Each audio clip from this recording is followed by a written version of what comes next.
झेप मराठी, आरसा महाराष्ट्राचा। माजी नगरसेवक व जिल्हाध्यक्षांविरुद्ध तक्रार करूनही गुन्हा नाही। शिवसेना ठाकरे गटाची महिला आघाडी आक्रमक। महिला उपनेत्या जिल्हाधिकाऱ्यांच्या भेटीला।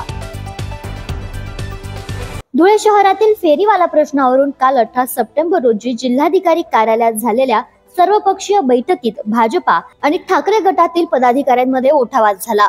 या वादानंतर राजकीय वातावरण तापले आहे। भाजपा जिल्हाध्यक्ष गजेंद्र अंपळकर आणि माजी नगरसेवक हिरामन गवळी यांच्या विरोधात तक्रार दाखल करूनही अद्याप गुन्हा नोंदवला गेलेला नाही।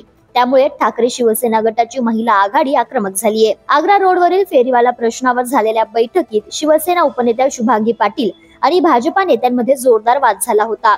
या प्रकरणात भाजपा पदाधिकाऱ्यांनी असभ्य वर्तन केले असा आरोप शिवसेनेने केलाय। त्यांच्यावर सुमोटो गुन्हा दाखल करावा अशी मागणी करण्यात आली आहे। मात्र पोलीस प्रशासनाने या घटनेत फक्त अदाखलपात्र गुन्हा दाखल होईल असे सांगितल्याने संताप व्यक्त करण्यात आला। त्यामुळे आज शुभांगी पाटील यांच्यासह शिवसेना पदाधिकाऱ्यांनी जिल्हाधिकाऱ्यांची भेट घेऊन लेखी निवेदन दिले।